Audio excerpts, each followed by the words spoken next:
আশ্রয় নিতেই হবে। ওগো স্বামী, বলো আমি তোমাকে একটু কথা বলবো। বলো কি বলবে?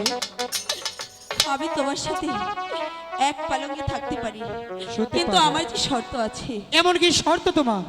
তুমি আমাকে বলতে পারো। তুমি আর আমি দুজন মিলে হ্যাঁ, আজকে পাশা খেলবো। যদি একটিবারের জন্য তুমি আমাকে হারাতে পারো, তাহলে আমি বেহুলা কথা দিচ্ছি, আমি স্বেচ্ছায় তোমার সাথে এক পালঙ্কে থাকবো। তবে কি তোমার সাথে সারা রাত্রি পাশে খেলতে হবে নাকি তিনটি চাল?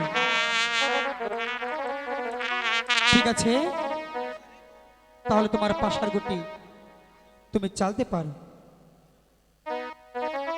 ওকে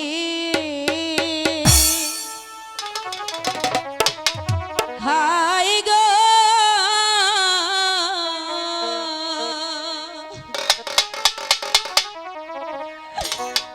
ওরে কাঞ্চে রে